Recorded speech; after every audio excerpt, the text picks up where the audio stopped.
Itamar Vieira Júnior é hoje o escritor mais famoso do Brasil. Ele nasceu em Salvador em 79, é geógrafo, tem doutorado em estudos étnicos e africanos. Estreou na literatura com contos, mas ficou famoso com Torto Arado. O livro foi lançado primeiro em Portugal, porque foi premiado lá, Prêmio Leia. Depois foi publicado aqui pela Todavia também e ganhou Jabuti e Oceanos. Doramaro, a Odisseia de Contos, é o livro mais recente do Itamar. Enfim, são dois escritores que olham para a terra, para as matas, para a guerra, para os espaços ocupados e dominados e para as pessoas e para a história. São autores com ouvidos apurados para as histórias dos outros e que escreveram obras que tocam em questões comuns, situadas num lugar longe deste que a gente vive e num passado presente. São livros que remexem feridas ainda não cicatrizadas. Queria começar do começo, como a gente está num evento tão amplo, com um público diverso, queria pedir para vocês apresentarem seus livros, porque é muito mais gostoso ouvir um escritor falando do livro do que alguém de fora apresentando. Então, queria pedir para vocês contarem um pouquinho do enredo e o que motivou a escrita ali, de onde surgiu essa ideia. Uma breve apresentação.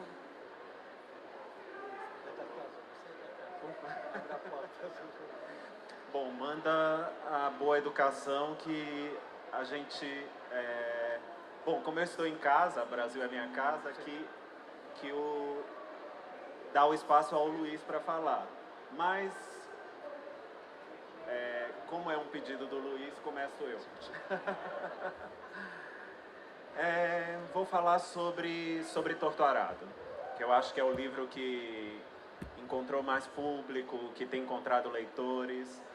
E vou contar um pouquinho da história. Acho que, bom, como eu falo muito, tenho dado muitas entrevistas, talvez o que eu fale aqui não seja novidade para vocês, mas vou contar de qualquer maneira.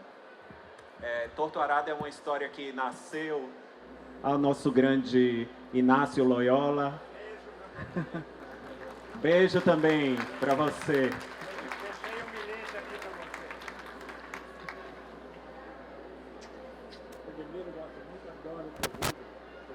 E eu também. Obrigado, Inácio.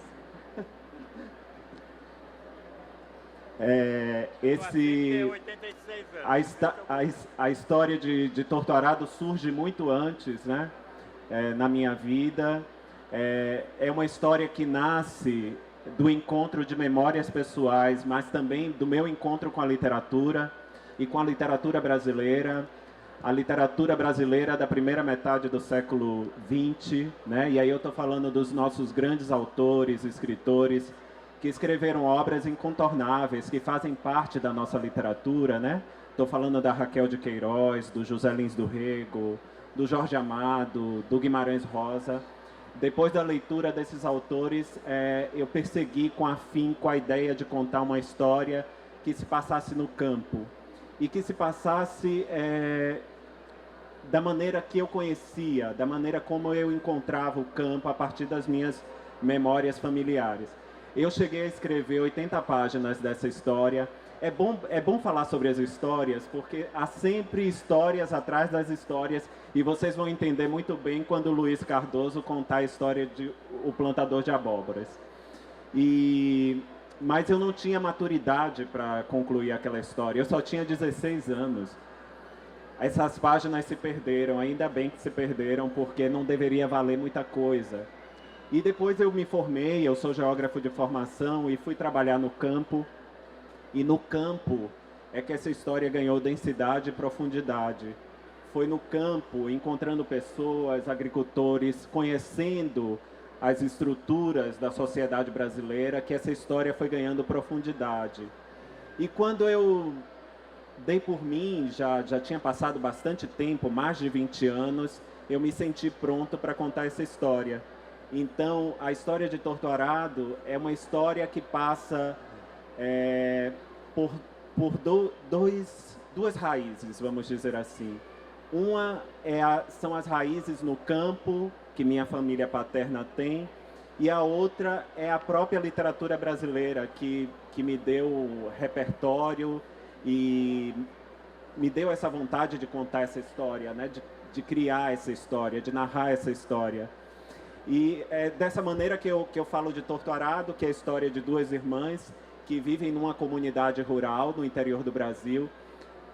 Para os leitores, para mim não, mas para os leitores esse tempo parece indefinido, porque a gente está falando de permanências, de reminiscências de uma estrutura escravocrata que ainda permanece em nosso país. E o romance acompanha a vida delas da infância até a maturidade. Durante esse tempo, muita coisa se revela, muito dessas estruturas que permanecem em nosso país. E é uma história que fala do Brasil, mas que fala do Brasil a partir de duas personagens. Elas não estão lá para contar essa história. Essa história é a história delas como pessoas, como mulheres brasileiras. Mas eu não conto porque os leitores já conhecem bastante dessa história. Agora eu quero escutar o Luiz, porque a história por trás... O Plantador de Abóboras já é um livro maravilhoso, mas a história por trás de O Plantador de Abóboras é mais maravilhosa ainda. Conta pra gente, Luiz. Muito obrigado. É sempre bom rever o Itamar. Nós nos encontramos em Portugal, em Vila do Conde, num festival literário. Obviamente, nessa altura, ele havia ganho o prémio Leia e estava lá, assim, todo muito tímido. Cumprimentamos, assim, reverencialmente, e era de manhã, quando eu ia fazer a minha apresentação. Normalmente os escritores, quando vão para estas situações, ficam a dormir no hotel, deixa que o outro fale. Mas ele estava lá de manhã, tenho uma boa memória, ele estava lá de manhã a escutar. Eu li as primeiras páginas do Plantador de Abóboras. E ele foi um dos primeiros ouvintes do Plantador de Abóboras. E eu estou orgulhoso de ter aqui, ao meu lado, aqui. Obviamente, quero agradecer. Eu venho de um país onde se agradece muito. Normalmente as pessoas dos países pequenos agradecem muito. Obviamente, agradeço a Portugal por me pagarem a viagem até aqui ao Brasil. Eu não tenho dinheiro. O meu país também não me paga para vir ao Brasil. Portanto, eu venho para quem me pagar a viagem para vir ao Brasil. Portanto, eu agradeço imenso a Portugal por me ter levado, trazido até aqui. Agradeço a minha editora magnífica, está ali o editor, e também ali, por me ter essa possibilidade de ser editado aqui no Brasil. Eu li o Torto Arado muito mais tarde, por uma forma de me preservar a não ser influenciado pelo Torto Arado. Li o Torto Arado em voz alta, para a minha filha e para mim. Segundo o tema que nos pediram hoje aqui para falar, sobre o lugar do silêncio, li em voz alta, e quando acabei o Torto Arado, fiquei em silêncio. E eu disse para mim, este é um livro que podia ter passado no meu país, Timor-Leste, e eu poderia ter sido o autor deste extraordinário livro. Obviamente, para falar do Plantador de Abóboras,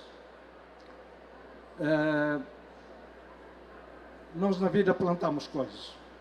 Plantamos casas, plantamos sonhos, plantamos filhos, plantamos estudos, plantamos revoluções. No caso de Timor, este Plantador de Abóboras nasce sobretudo de uma viagem. Durante anos eu não pude entrar no meu país, por ser um combatente do meu país, pela liberdade do meu país, e era proibido de entrar no meu país. Eu vim várias vezes ao Brasil para pedir apoio, recolhi alguns apoios, conheço, e depois, quando Timor ficou independente, eu regressei ao meu país. O primeiro regresso foi na companhia do José Saramago, porque ele ia visitar Timor, o Prémio Nobel, e era para eu lhe apresentar o país. Obviamente eu tinha muito medo do José Saramago, porque ele para mim, fala como um profeta, lá no alto da montanha, qual Zaratustra, e eu tinha muito medo assim do José Saramago. Agora, fazendo uma viagem com o José Saramago até Timor e eu regressar, fui conhecendo melhor a pessoa. No fim da viagem, em vez de chamar o Senhor José Saramago, como era no início, eu comecei a tratá-lo apenas por Zé. Porque a confidência, portanto, conheci a pessoa que está por trás dos livros. E, de facto, no Plantador de Abóboras tem uma história muito dramática, porque quando nós estivemos assim num lugar no alto da montanha, num dado momento fui visitar um sítio que nós em Timor chamamos o sítio do umbigo da terra, que se chama Maubice. E quando estava lá no sítio que estava todo destruído, num dado momento levanta-se do meio da destruição uma figura feminina. Começou a falar, começou a contar a história de Timor.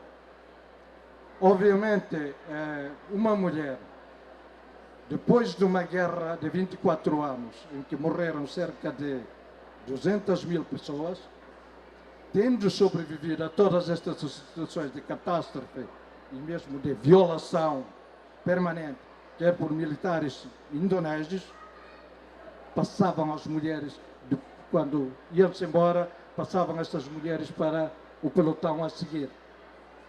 E então, ela, durante esse tempo todo, resistiu como forma de dizer, eu hei de cá estar no dia em que ficarmos independentes. Contou a história. Ora, há uma pessoa, quando conta uma determinada história, uma pessoa que sai de um momento trágico como esse, não tem uma história tão simples de contar. Normalmente começou a misturar as guerras todas. O Timor tem guerras, teve 3 ocupações. Em 1912, os meus avós fizeram uma revolta numa terra que se chama Manufai, onde o meu avô chamava-se era Régulo, Dom Boaventura Sotomayor, e eles perderam a guerra porque as tropas portuguesas eram muito mais fortes e tinham o apoio dos soldados moçambicanos chamados landis, que iam fazer as guerras de pacificação. Fizeram primeiro em Moçambique com a revolta de Gungunhana, foram em Angola e fizeram em Timor. Acontece que muitas dessas pessoas não voltaram para as suas terras. Passaram o fim da guerra, ficaram lá em Timor e casaram com mulheres timorenses. E normalmente, depois, pessoas que eram abandonadas, normalmente quando se sentiam com vontade de regressar ao país e não podendo, muitos se suicidavam, entravam pela floresta dentro e se suicidavam. No livro não falo do suicídio, tenho algum pudor para quem lutou sempre pela vida de um país e de um povo. Não falo do suicídio, falo simplesmente de uma pessoa que entra para a floresta e desaparece. O resto fica ao critério do leitor. Depois ela misturou com a Segunda Guerra Mundial, também tem a ver com a ocupação militar de Timor pelos soldados japoneses. E durante essa ocupação morreram 60.000 pessoas. Portanto, teve assim a contar durante muito tempo sobre a história. E no nosso imaginário timorense existe um mito de que qualquer dia qualquer um gostava de ter a sua terra, como fala aqui no livro do Itamar, a possibilidade de a pessoa ter a sua terra para poder plantar abóboras ou plantar outras coisas, para ser autossustentável. E então, o Xanana Guzmão, o líder timorês, que durante o tempo da resistência foi o líder, um dia foi-lhe perguntado por um jornalista: o que é que o senhor quer fazer no dia em que deixar a política? E ele disse: eu quero plantar abóboras. No imaginário todo timorense há, digamos assim, essa vontade de plantar abóboras. Em minha casa nós éramos 11 irmãos. E os meus pais depois adoptaram mais outros tantos em minha casa. E então era uma casa muito cheia, com pouca comida. Meu pai, o dinheiro que o meu pai ganhava não chegava para pagar a alimentação nem os estudos. E então uma coisa que fazia a minha mãe era plantar abóboras.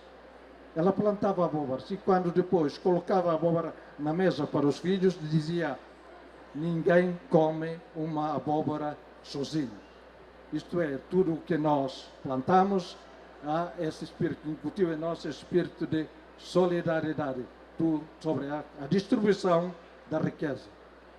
E isso faz-me imaginar o timorense toda uma vontade de algum dia plantar abóboras. Daí a esse encontro de uma senhora que esperou durante todo esse tempo pelo noivo e num dia aparece alguém, um misterioso senhor, a pedir para plantar abóboras. Muito obrigado.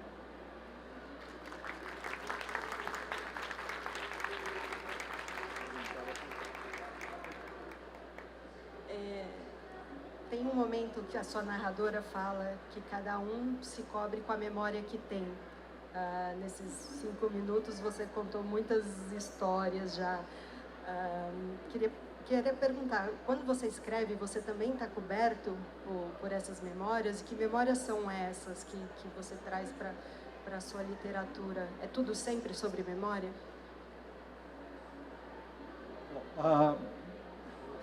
Todo eu vivo coberto sempre da memória. Tudo que eu falo, tudo que eu escrevo tem a ver com a memória.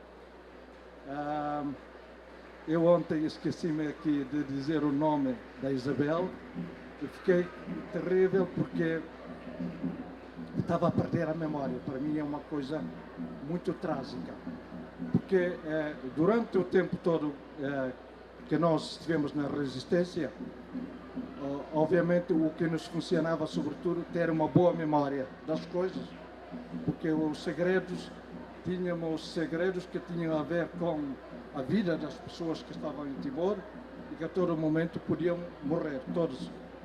E então tínhamos que ter uma memória de elefante. Há bocadinho, Itamar, eu estava precisamente a contar sobre o episódio em que eu encontrei na Póvoa de Varzim e ele me disse assim: tens uma boa memória. E de facto eu vivo com uma boa memória. Mas agora, quando tive Covid, eu fiquei sem a minha memória. E para recuperar essa memória, fui lendo poemas em Lisboa, onde vivo, Oeiras, que colocava poemas nos meus bolsos e à medida que caminhava pelo Parque dos Poetas, ia declamando os poemas. E houve um momento que um jardineiro, que é o Edmilson, que é do Ceará, então ouviu, que eu conheço muito bem, somos amigos, que me ouviu declamar os poemas para recuperar a memória. Ele disse assim: Senhor Luís Cardoso, está doidando? Porque eu estava a falar sozinho. E ele depois disse uma coisa extraordinária, que tinha um remédio para mim. E o remédio que ele dizia era a cachaça. E ele dizia assim: para mim a cachaça faz esquecer das coisas, mas para vocês talvez tenha um efeito contrário. Mas obviamente, como eu não tomo cachaça, estou a perder a memória. Tamar, você estudou geografia, você estudou silvicultura, me ocorre também que o Miyakoto é biólogo, enfim, que é difícil viver só de literatura, isso é um fato, mas eu queria saber se no caso de vocês a literatura surge como algo paralelo ou se é possível fazer alguma conexão entre esses olhares assim, para a terra, para os lugares, para as pessoas e o fazer literário. Começa. É engraçado pensar sobre isso. Toda vez que eu preciso pensar sobre isso, eu penso que a literatura surgiu antes de tudo. Meu interesse pela literatura começou muito cedo. Quando eu aprendi a ler e a escrever, imediatamente aquilo para mim foi uma das coisas mais fascinantes que um ser humano poderia fazer. Era como se várias janelas tivessem se aberto, né? Você poder ler uma palavra, ler uma frase, e aquilo ter um sentido, lhe comunicar um sentido, aquilo me causou um impacto muito grande.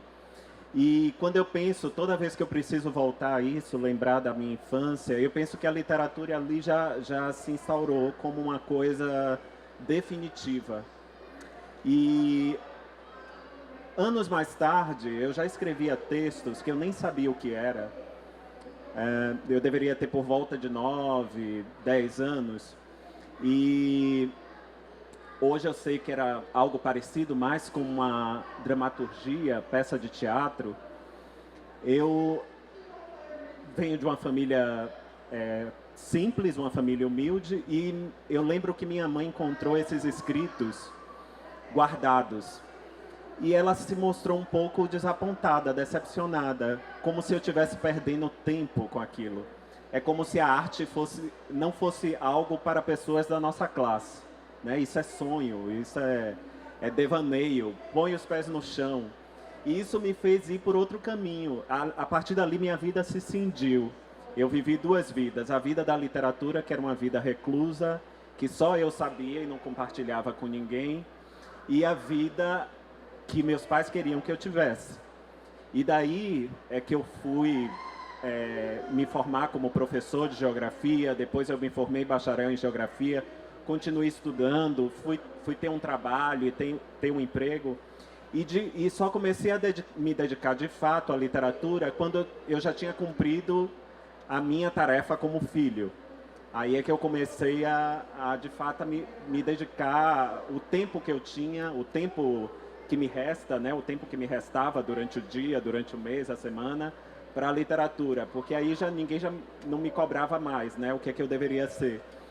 Mas eu agradeço imensamente por isso, porque eu acho que talvez se eu tivesse sido apenas escritor, né, pensado em ser escritor desde o começo, e tivesse me isolado do mundo, me fechado do mundo nesse momento, eu perderia muita coisa. Porque termina que tudo aquilo que eu escrevo, de alguma maneira, se comunica com coisas que são relevantes para mim como cidadão, que são relevantes para os leitores, talvez, né? como pertencentes a este país. E eu acho que eu corri o risco de estar escrevendo em volta do meu umbigo, se eu tivesse me preparado para ser apenas escritor naquele momento. E ter escrito geografia, ter me enveredado pela antropologia, pela história, pela filosofia, me deu um outro olhar também para escrever. Me permitiu escrever de outra maneira. Bom, a minha língua materna não é a língua portuguesa, é a língua teto. Uma das coisas que tivemos que fazer foi aprender a língua portuguesa na escola. E obviamente era uma coisa fascinante, porque trazíamos tudo o que era da nossa língua para depois compreender porque é que aquela língua portuguesa é assim. E normalmente toda a língua timorense, tetum, é feita de metáforas. Como levar essas metáforas sem perder o seu encanto para a língua portuguesa? Eu ontem expliquei aqui, há uma palavra muito bonita na nossa língua que se diz Tassi Ibum. Tassi Ibum quer dizer boca do mar. Obviamente na língua portuguesa nós dizemos praia. Agora, se devemos manter na nossa língua a boca do mar, no português de Timor, ou importar a palavra que é a praia. Agora, na literatura eu posso fazer isso, enquanto no falar cotidiano, obviamente todas as pessoas utilizam praia. Mas na literatura, que eu penso que nós na literatura podemos contribuir para muitas soluções, neste caso do Plantador de Abóboras e outros livros, foi sobretudo uma forma de tentar,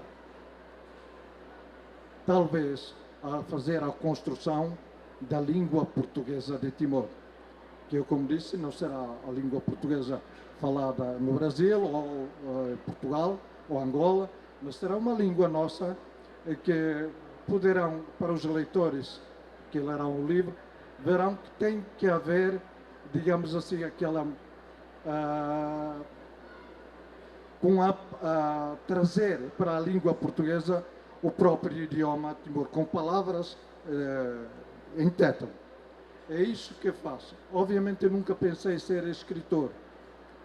E tudo isso aconteceu porque um dia eu resolvi dizer assim, vou contar uma história timorense para as pessoas entenderem o que se passava em Timor. E escrevi o primeiro livro, que se chama Crônica de uma Travessia, e achei que era suficiente porque era uma história que queria contar. E na vida dizem sempre, os pais nos transmitiram a ideia que devemos plantar árvores. Eu sou engenheiro silvicultor das florestas, portanto já plantei árvores. Fazer um filho, tenho uma filha. Eu, obviamente, sendo escritor, faltava-me ser escritor, fazer um livro. E, de facto, o livro apareceu. E foi muito bem recebido pela crítica literária. E eu, sim, muito bem, agora vou para casa dormir. Só que acharam que Timor precisava de um escritor. E empurraram-me para a escrita. Agora tens de ficar escritor, tens de começar a escrever bem, tens de começar a fazer literatura. O que eu queria era contar apenas uma história. E então foi quase, digamos assim, um empurrão, principalmente das pessoas que estavam próximas, e críticos literários, para fazer literatura. Obviamente, quer dizer, estou a aprender a fazer literatura. O prémio, sim senhor, vai ajudar-me a escrever melhor, tentar escrever melhor, mas estou a tentar fazer aquilo que os outros já são, literatura. Itamar, e como é poder falar agora de literatura, essa coisa que você falou das suas duas vidas, e então talvez essa vocação, esse desejo meio silenciado aí, e agora você é uma voz super importante para a literatura e para outras questões, uma voz requisitada aí para falar sobre tudo, né? Como que você se vê nesse lugar? Acho que tem dois sentidos isso, né? Um é o sentido da dádiva, da bênção, e o outro é o sentido da maldição. Eu escondi tão bem escondido esse segredo, né? Era uma coisa que apenas pertencia a mim, que hoje é meio... Eu vivo o paradoxo, né? Porque o livro, principalmente Torto Arado, se tornou muito popular. Então as pessoas falam sobre ele, as pessoas me perguntam sobre ele. Já perdi a conta de vezes que eu precisei falar sobre esse livro. Não adiantou muito, ou isso fica de alguma maneira, me perturba de alguma maneira, porque eu aprendi a lidar com a literatura no silêncio. Então, a minha literatura, ela se construiu no silêncio, ela se construiu a partir da leitura, da minha devoção aos escritores, à literatura, depois a minha devoção à escrita. Mas era algo que eu vivia como se fosse um religioso, talvez, né? Um monge enclausurado. E agora eu preciso lidar com o público, com as pessoas, com os leitores, com outros autores. O que não deixa de ser uma dádiva, de fato, porque eu saí da minha caixa, eu posso ser e posso falar daquilo que realmente me interessa. Mas também tem esse lado de maldição, porque maldição num sentido menos carregado do termo, porque alguém que foi muito tímido e muito reservado, muito recluso, às vezes precisa falar de uma maneira muito aberta, muito franca com as pessoas, né? E eu sou perguntado sobre coisas que nem eu mesmo sei. Então, não deixa de ser um desafio também. E é dessa maneira que eu tenho lidado com tudo isso, né, com a literatura. Uma coisa me conforta, o que me conforta de fato, é que eu estou aprendendo isso, né, é que o livro, bom, escrevemos o livro e o livro encontra leitores, e eu acho que quando o livro encontra leitores, a gente vai cuidar da vida. E aquela história passa a ser dos leitores, né? Então eu não preciso estar cuidando mais daquilo, cuidando dessa história. Os leitores multiplicam, eles conversam, eles que carregam a história com eles. Cada interpretação, cada leitura, né? Eu não preciso me preocupar mais com isso, eu só preciso agora olhar para frente. Mas tenho aprendido bastante, Maria Fernanda, tenho aprendido muito. E quando vocês rompem essa voz, quando vocês conseguem escrever uma história e começar a fazer literatura, vocês também dão voz a outras pessoas que foram tão silenciadas. Acho que o livro de vocês tem um pouco isso em comum. Queria saber se vocês têm essa sensação, esse compromisso com alguma história, com alguma pessoa, enfim. Vocês estão sendo ouvidos e vocês estão trazendo histórias que não seriam contadas, ou que já foram esquecidas, ou que não interessariam normalmente. No entanto, vocês estão aqui, estão contando, a gente está com o auditório cheio, vocês ganharam prêmios. Enfim, a literatura tem também essa função, ela colabora com alguma coisa para trazer isso, por isso no debate.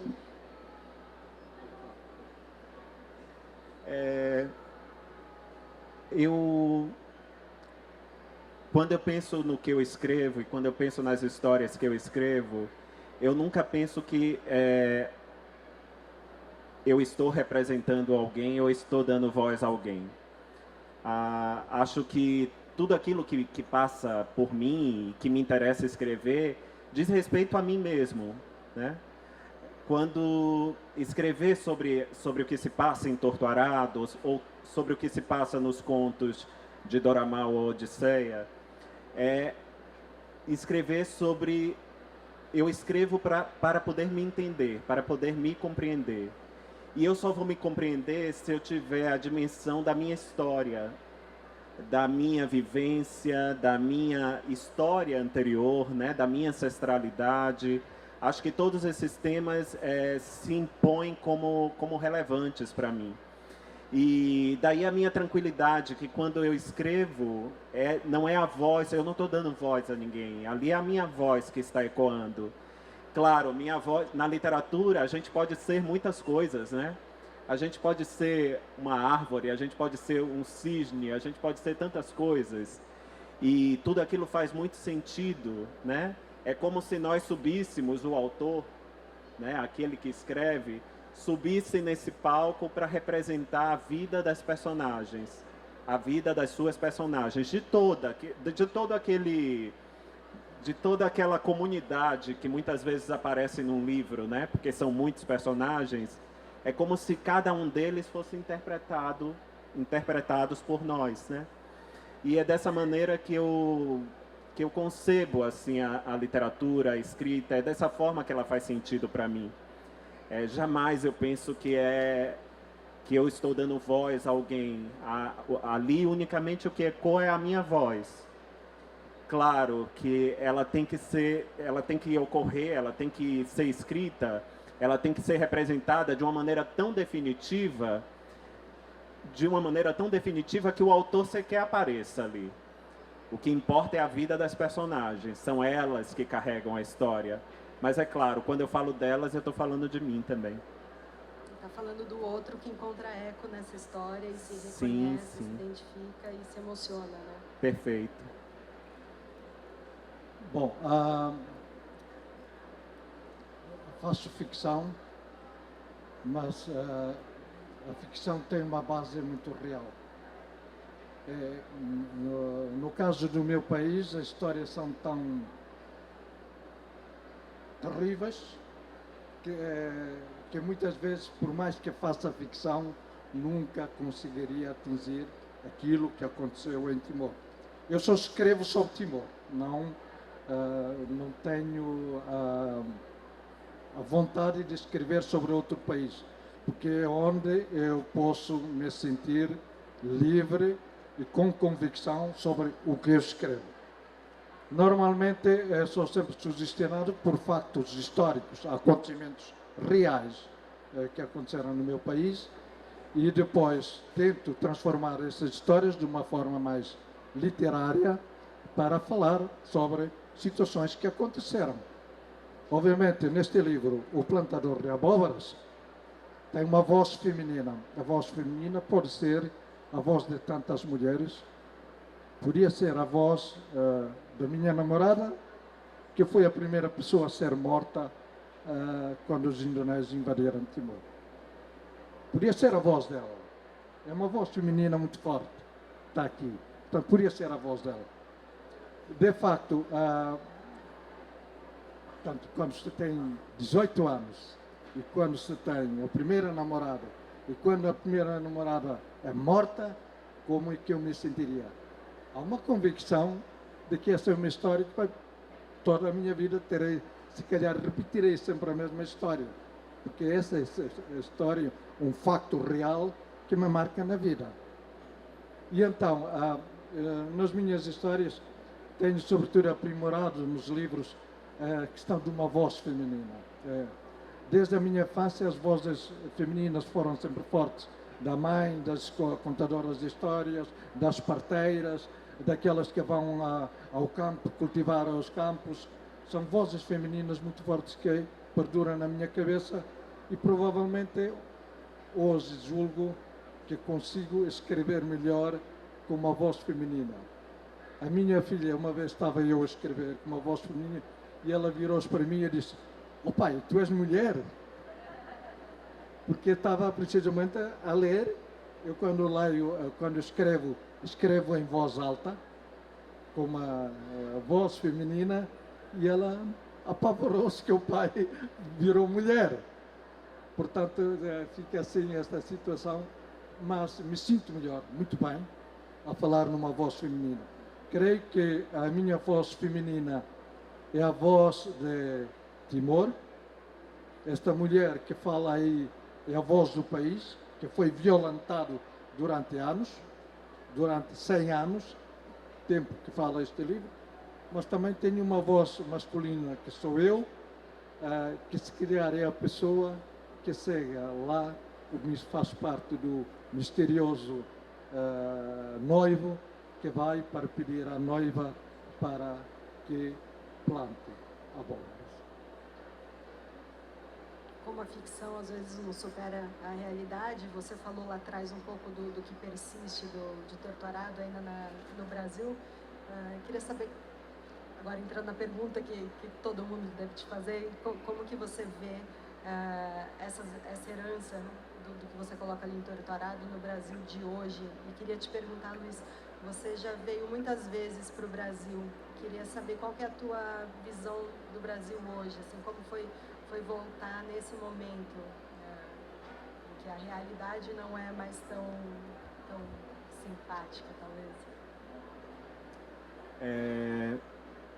É interessante essa pergunta, Maria Fernanda, porque eu penso que Torturado resgata um tema que talvez seja o tema definitivo e central para o nosso país enquanto sociedade hoje, né? Embora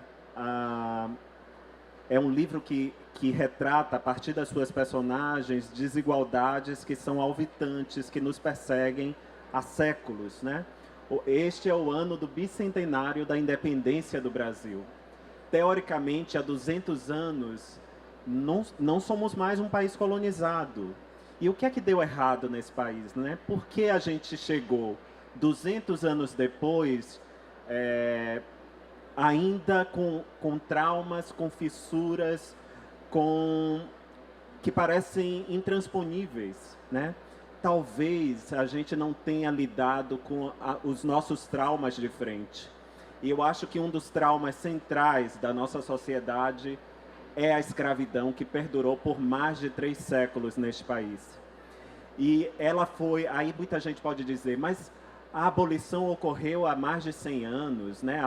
Há mais de 130 anos. Ainda a gente precisa falar sobre isso, mas ela não foi definitiva, ela não ocorreu de uma maneira definitiva.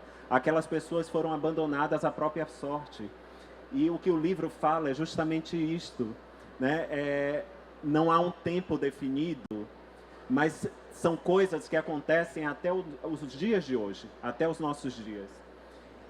Esse é um tema incontornável e o Brasil nunca será um país, de fato, a olhar para o futuro, se não tocar, se não colocar o dedo nesta ferida.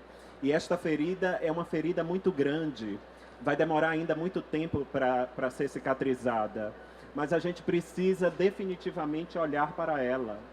Se a gente quer ter um futuro, a gente precisa olhar para isto, cuidar desse corpo que é esse país, para que a gente possa sonhar de novo, voltar a sonhar de novo. É insustentável, é intolerável as nossas desigualdades, as diferenças que ainda estão muito marcadas nesse país, e são diferenças que estão marcadas desde esse tempo, né? A origem dessas pessoas ainda importa. E é isso que uma democracia não pode conviver com racismo. Uma democracia não pode conviver com desigualdades tão alvitantes como as nossas. E a literatura, o que é que a literatura pode nos ajudar nesse sentido, né? A literatura, ela não tem uma função, ela não tem uma função dada, né? Ela não tem uma proposta dada, mas como arte, ela consegue tocar a vida das pessoas. E eu falo aqui como leitor, não estou nem falando como autor, eu falo como leitor. Porque quando a gente lê literatura, quando a gente lê uma história, a gente costuma se colocar no lugar das personagens. E não importa se o leitor é branco ou negro, se o leitor é indígena, se é homem ou se é mulher, se é rico ou pobre, se ele tiver essa capacidade de se colocar no lugar do outro, ele pode viver a experiência do outro. É algo que ocorre de uma maneira tão íntima, tão profunda, que poucas coisas na vida têm o poder que a literatura tem. Então, é dessa maneira que a literatura pode nos conectar com a história, com a nossa história. Eu costumo dizer, já que falamos sobre esse tema que é tão importante para a gente, que é o tema da escravidão, e eu tenho certeza, se a gente viver, nós que estamos aqui, por mais 100 anos, daqui a 100 anos, ainda estaremos falando sobre isso. Espero que a gente possa ter avançado bastante, mas ainda estaremos falando sobre isso. Se você quer conhecer a história da escravidão, a gente pode ler especialistas sobre o tema, historiadores que se debruçam sobre isso. Eu cito a Lília Schwartz ou João José Reis. Mas se você quer se conectar, isso é se você quiser saber os fatos, as condições, tudo aquilo que moldou este país, você pode pesquisar os historiadores. Mas se você quiser se conectar com as subjetividades dos seres humanos que passaram por esse trauma, leia a literatura, leia Um Defeito de Cor, da Ana Maria Gonçalves, leia Ponciá Vicêncio, da Conceição Evaristo.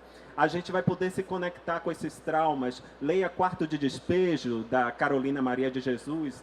Não por acaso, foi o livro mais citado pelo trabalho que a Folha fez para recuperar 200 livros para os 200 anos de independência. O livro mais citado foi o da Carolina Maria de Jesus. Por quê? A Carolina Maria de Jesus, ela fala do Brasil pós-abolição, ela coloca o dedo nas feridas, e isso é muito, muito importante para todos nós.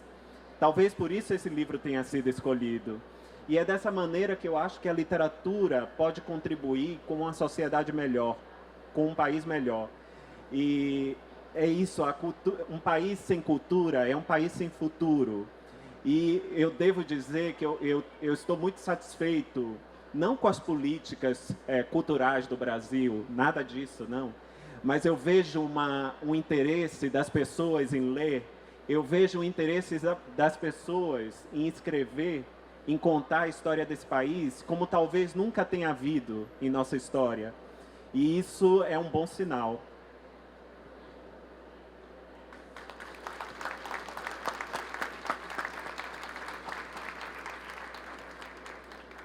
creio que para falar do Brasil ele disse tudo. Eu disse que para conhecer o Brasil eu vou precisar de uma outra vida. Porque é tão interessante. Comecei a descobrir o Brasil, não foi pelo Pedro Álvares Cabral, mas foi sobretudo que descobri o Brasil, sobretudo pelo livro de Jorge Amado, Capitães Árabes. Eu gosto imenso de Jorge Amado, porque Jorge Amado tem uma luta. Eu gosto das pessoas que lutam para mudar as situações. Foi isso que fiz. Ninguém, quando lutávamos pela independência, ninguém acreditava que Timor algum dia pudesse vir a ser independente. Um país pequeno, perante uma multidão de interesses, num tempo de Guerra Fria, ninguém sabe. Aquele pequeno país, vocês escusam de lutar, uma causa perdida. Mas nós fizemos das tripas coração. 200.000 mortes. E hoje somos independentes. O maior prémio para mim, na vida, foi a independência. Porque ninguém acreditava. Eu era menino. Fui perdendo o cabelo ao longo do tempo. Aos 20 anos era careca. Porque tive uma crise nervosa que me fez perder. Mas depois ajustei-me às circunstâncias e disse, luta para a frente.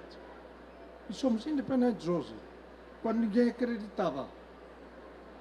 Eu acho que na vida, Bertolt Brecht disse, há homens que lutam toda a vida e esses são os mais importantes. Eu julgo que é essa. Eu acho que é isso que eu faço. Agora faço através da literatura. Com a literatura tenho uma voz importante no meu país. Os meus altos dirigentes, Presidente da República, todos eles leem o que eu digo. Se digo hoje uma coisa, amanhã eles já estão a analisar porque que eu disse tal situação. Então tenho uma influência no meu país que permitiu a literatura e esse prémio veio precisamente ajudar, precisamente a consolidar esta minha posição relativamente ao meu país. Mas de facto este Brasil é um Brasil que eu gostaria de conhecer muito bem. Eu vou precisar de uma outra vida. Eu acredito que vou ter outra vida, precisamente, se eu nascesse numa outra vida, gostaria de ter e me dedicar a isso. Porque tem tantas coisas importantes. Eu fui sempre bem recebido aqui no Brasil. Conheço os políticos, todos estão aqui, os mais altos dignatários. E lembro-me de uma situação que foi muito penosa para mim.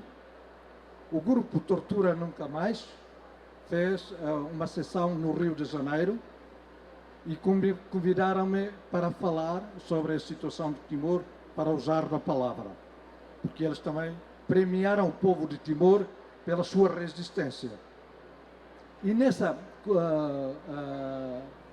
nesse ato estava presente o Luís Fernando Veríssimo, que ele também ia falar.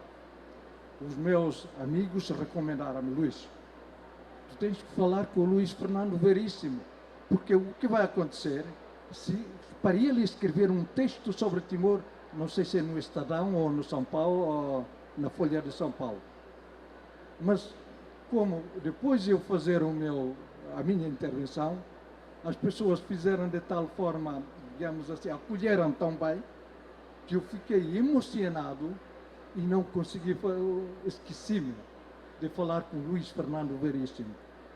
Foi uma oportunidade perdida para mim, pessoal, porque eu queria conhecer o escritor, e também para Timor, porque se eu era um resistente, eu devia pensar primeiro na resistência, no objetivo, e não ser toldado pelas minhas emoções pessoais. Mas eu era um menino e nós emocionámos-nos.